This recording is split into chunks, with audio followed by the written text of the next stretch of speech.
Sir আর একটা ভাঙেন sir. Sir আর একটা হ্যাঁ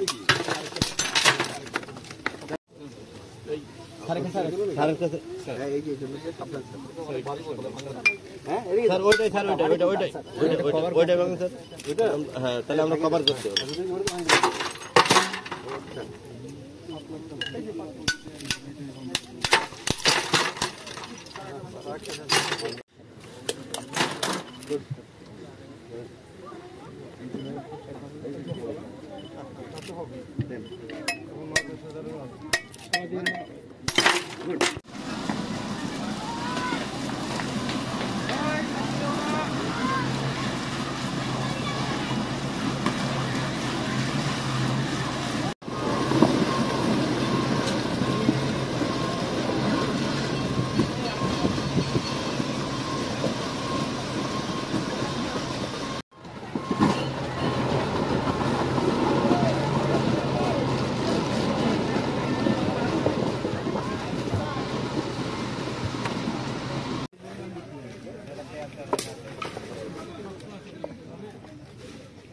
এখানে কয়েকজন লোক এই কাজটা শেষ করি।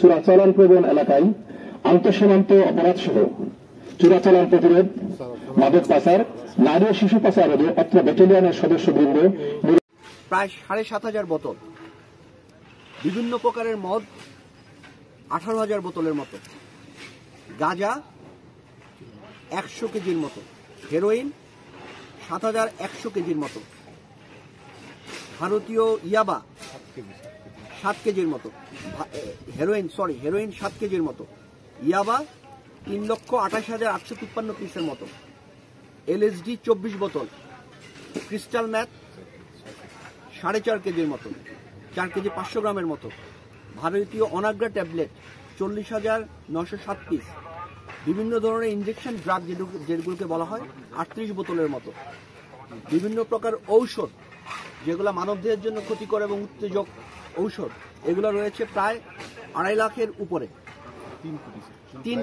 প্রায় 3 কোটির মতো।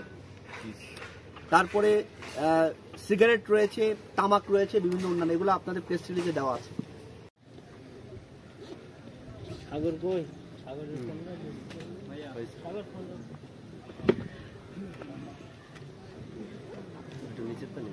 আয়োজিত আজকের মাদকদ্রব্য ধ্বংসের অনুষ্ঠানে আপনাদের সবাইকে স্বাগত জানাচ্ছি। আজকের অনুষ্ঠানটি সাফল্যমণ্ডিত করার লক্ষ্যে নিয়মিতভাবে সাজানো হয়েছে।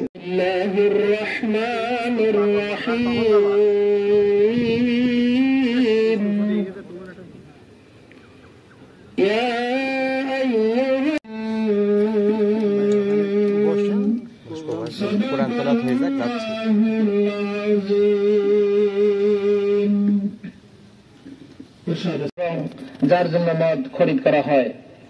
হাদিসটি তিরমিজি, আবু দাউদ এবং ইবনে মাজাহ শরীফে বর্ণিত হয়েছে।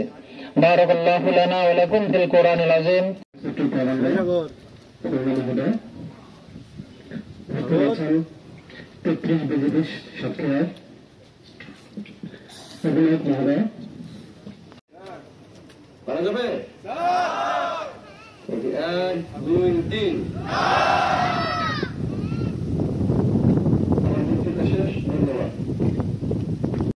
অবস্থান থেকে অবদান রাখতে পারি, তাহলে অবশ্যই আমাদের যে প্রয়াস সীমান্তে এবং সীমান্তের বাইরেও মাদক চোরাচালানের বিরুদ্ধে, সেটা অনেকাংশেই ত্বরান্বিত হবে, জোরদার হবে এবং আমরা আরো এফেক্টিভলি কার্যকরভাবে আমাদের দায়িত্ব পালন করতে পারবো।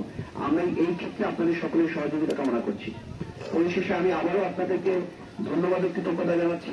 আপনাদের মূল্যবান সময় ব্যয় করে আমাদের মাঝে উপস্থিত হয়েছেন। সবাইকে ধন্যবাদ। আসসালামু আলাইকুম। তাদের সেই চোরাচালানের পরিকল্পনা এবং প্রয়াস নস্যাৎ করে আমরা মাদকের বিরুদ্ধে আমাদের যে দৃঢ় অবস্থান, সেই দৃঢ় অবস্থান জারি রেখেছি। আমি এখানে উপস্থিত শুধু মন্ডলী আপনাদেরকে বিনীতভাবে অনুরোধ করব, বিশেষ করে প্রিন্ট এবং ইলেকট্রনিক মিডিয়ার শ্রদ্ধা সাংবাদিকবৃন্দ এবং যেখানে অভিভাবক, শিক্ষক শিক্ষিকা মন্ডলী রয়েছেন, আপনারা আপনাদের পর্যায়ে দয়া করে জনমত তৈরি, সচেতনতা তৈরি, এই বিষয়টা আমরা প্রিভেন্টিভ কাজটা করি, যে যখন ঘটনা ঘটে মাদক চোরাকারবারীরা সীমান্তে আসে সেটা রোধ করার জন্য কাজ করি। কিন্তু জনমত তৈরিতে আমাদের পাশাপাশি আপনাদের ভূমিকা আমি মনে করি এখানে অগ্রগণ্য। আপনারা যদি আপনাদের স্ব স্থান থেকে চেষ্টা করেন, প্রয়াস নেন, তাহলে আমাদের ব্যক্তির পাশাপাশি পরিবার, সমাজ এবং রাষ্ট্রের এই যে ঘাতক ব্যাধি, এই যে মরণ ব্যাধি